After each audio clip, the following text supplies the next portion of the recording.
विकास को अभी 1 महीना ही हुआ था इस नई कॉलोनी में आए हुए। उसके परिवार में अभी वह और उसकी पत्नी सुहानी ही थे। इस कॉलोनी में भी अभी ज़्यादा लोग नहीं बसे थे और जो परिवार थे भी उसमें वह काम से काम रखते थे। हाँ, पड़ोस की एक आंटी अवश्य सुहानी को सचेत कर गई थी, किसी भी अनजान व्यक्ति के लिए दरवाज़ा ना खोले। विकास के माता पिता का देहांत हो चुका था। अपनी आगे की पढ़ाई उसने अपनी बुआ के यहाँ रहकर की थी। फिर बैंक में नौकरी लगने के बाद सुहानी से उसका परिचय हुआ था। सुहानी उसे पहली ही नज़र में भाग गई थी। सुहानी की माँ का देहांत बचपन में ही हो गया था, इसलिए माँ बिन संतान को पिता ने अपने स्नेह से खींचा था। सुंदर होने के साथ साथ उसमें संस्कारों का भी मिश्रण था। पिता की तबीयत खराब होने के कारण उसे बैंक में कुछ कागजी कार्यवाही के लिए आना पड़ता था। विकास की सहायता से समस्त कार्य निर्विघ्न रूप से हो गया, लेकिन प्रेम का अंकुर दोनों के ही हृदय में फूट चुका था। सुहानी के पिता ने सहर्ष इस विवाह के लिए सहमति दे दी थी। कुछ रिश्तेदारों की मौजूदगी में दोनों परिणय सूत्र में बंध गए। जीवन निर्बाध गति से चल रहा था। शादी के 1.5 सालों में नोक-झोंक के सिवा और कोई झगड़ा नहीं था और विकास का ट्रांसफ़र हो गया था दिल्ली। दिल्ली में कुछ दिन तो घर व्यवस्थित करने में लग गए। आसपास का शांत माहौल सुहानी को बहुत सुकून देता था। उस दिन बुधवार था। विकास के ऑफिस जाने के बाद घर के कामों से निपटकर सुहानी बरामदे की आराम कुर्सी पर बैठी मैगजीन के पन्ने पलटने के साथ ही अपने विचारों में खोई थी कि तभी एक आहट ने उसे चौंका दिया। कुछ घबराहट और लता आंटी की हिदायत को ध्यान में रखते हुए सुहानी ग्रिल खोलकर गेट तक आई। पहली ही नज़र में जो औरत बाहर खड़ी थी वो सुहानी को अपनी माँ जैसी लगी, लेकिन अगले ही पल ने उत्तर दिया, उनका नाम विमला देवी है, दिल्ली में ही रहती हैं, किसी काम से बाहर गई थी, आज ही वापस लौटी हैं। स्टेशन पर ट्रेन लेट होने की वजह से उनके बेटे समय पर नहीं पहुंचे। वह अकेली घर जाने के लिए निकली और रास्ता भटक गईं। उम्र बढ़ने के साथ साथ याददाश्त कमज़ोर हो गई है, कुछ देर बाद याद आ भी जाता है। सुहानी का मन पसीज गया, इसलिए गेट खोलकर उन्हें बरामदे की कुर्सी पर बैठाया और एक ट्रे में पानी और मिठाई लेकर आई।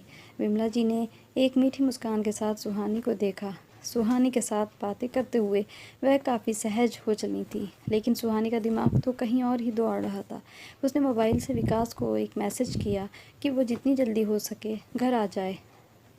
मैसेज पाते ही विकास आधे दिन की छुट्टी लेकर 3:45 तक घर पहुंचा। जब तक सुहानी और विमला जी दोपहर का खाना निपटा चुकी थी, विकास ने एक संशंकित नज़र विमला जी पर डाली और वहीं सोफे पर बैठकर वही कहानी सुनाई जो उन्होंने सुहानी को सुनाई थी। विकास को उन पर विश्वास नहीं हो रहा था। वह अपने बेडरूम में चला आया। उसने इशारे से सुहानी को भी बुला लिया। कुछ देर तक दोनों गहन विचार करते रहे। फिर कुछ सोचकर पुलिस को फ़ोन किया। फ़ोन करके जैसे ही दोनों बाहर आए, विमला जी तब तक डाइनिंग टेबल पर गर्मा गर्म भजिया और चाय रख रही थी। उन्होंने कहा, पहले नाश्ता कर लो, बातें तो बाद में होती ही रहेंगी। नाश्ता ख़त्म होने से पहले ही पुलिस आ पहुंची। फिर बहुत सारे प्रश्न एक साथ विमला जी को झेलने पड़े, जैसे अब तक उनके बेटों ने पुलिस में रिपोर्ट क्यों नहीं करवाई? अगर ट्रेन लेट थी तो उनके बेटों ने पूछताछ विभाग से संपर्क क्यों नहीं किया? उनकी याददाश्त जब कमज़ोर है तो उन्हें अकेली यात्रा पर भेजने का क्या मतलब है? इतने सारे प्रश्न और जवाबदेही से विमला जी घबराकर रोते हुए कहने लगीं कि वह चोर नहीं है। उन्हें सच में कुछ याद नहीं आ रहा है। वह सुबह तक यहाँ से ज़रूर चली जाएंगी। सुहानी से उनका रोना देखा न गया। उसने पुलिस वालों से कहा, हम सुबह खुद ही उन्हें छोड़ आएंगे। पुलिस चली गई, लेकिन विकास अभी भी असमंजस में ही था। रात का खाना भी विमला जी ने आग्रह करके खुद ही बनाया और परोसकर खिलाया भी।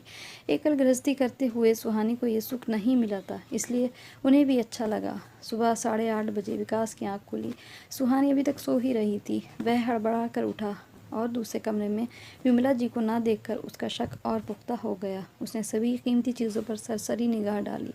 सब चीज़ें अपनी जगह पर ही थीं। वह बगीचे में गया तो ठगा सा रह गया। विमला जी फूल चुन रही थी। लज्जित होकर वह अंदर आ गया। तब तक सुहानी भी उठ गई थी।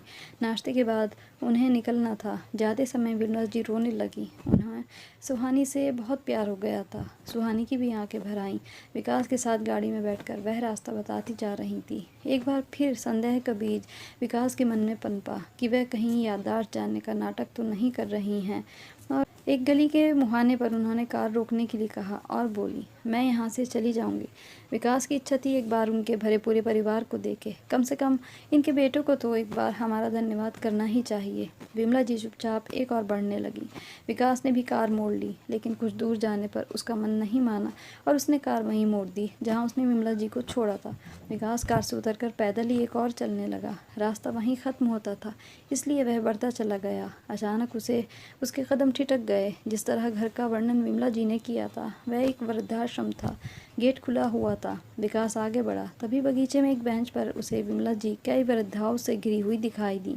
वह ध्यान से उनकी बातें सुनने लगा। विमला जी बोल रही थी, मैंने झूठ बोला, लेकिन उस एक दिन में मैंने अपने बचे हुए दिनों की सारी खुशियाँ पा ली। मेरे बेटों ने तो मुझे बोझ समझ यहाँ ला पटका, एक बार हालचाल भी नहीं लेते। कल दुखी मन से मैं यहाँ से चली भी गई थी, लेकिन सुहानी और विकास ने मेरी अतृप्त इच्छाओं को पूरा कर दिया। पर एक दुख है, मैंने उन भले लोगों से झूठ बोला, उन्हें धोखा दिया। इतना कहकर वह रोने लगी। विकास की भी आंखें भर आईं। वह आगे बढ़ा और विमला जी के कदमों के पास बैठ गया। अचानक विकास को सामने देख वह चौंक गई। विकास ने कहा, किसने कहा आप बोझ हैं? मुझे और सुहानी को आपकी ज़रूरत है। अब आप हमारे साथ ही रहेंगी, किसी अनाम रिश्ते के साथ नहीं, बल्कि हमारी माँ बनकर। मुझे तो आपके बेटों पर तरस आती है, जो इस ममताई माँ को यहाँ छोड़ गए। हमने भी आपको समझने में भूल की। चलिए, मैं आज ही अपनी माँ को यहाँ से ले कर जाऊँगा। विमला जी उठकर खड़ी हुई और हंसते हुए बोली, लोग तो बच्चों को गोद लेते हैं और तू मुझ बूढ़ी को ले रहा है। विकास ने हंसते हुए विमला जी का हाथ पकड़ा और कहा, हाँ, और इस बच्चे को अब कभी झूठ नहीं बोलना पड़ेगा। विमला जी की सहेलियां उन्हें खुशी से विदा कर रही थी। सभी की आंखें नम थीं, मानो बोल रही हों, हम में से एक को तो इस अभिशिप्त जीवन से मुक्ति मिली, वरना उम्र के इस मोड़ पर अपना घर होते हुए भी आश्रितों की तरह जीवन जीना कितना पीड़ादायक होता है। विमला जी सुहानी से मिलने को बेचैन थीं। विकास ने भी गाड़ी की रफ्तार तेज़ कर दी थी और जैसे ही विकास घर पहुंचा, सुहानी विमला जी को साथ देखकर चौंक गई और जब विकास ने सारी बात बताई तो उसने जल्दी से विमला जी को गले लगा लिया, ये कहते हुए कि चलो, ऊपर वाले ने मेरी सुन ली। मेरे पास माँ नहीं थी, देर से ही मुझे माँ मिली तो सही।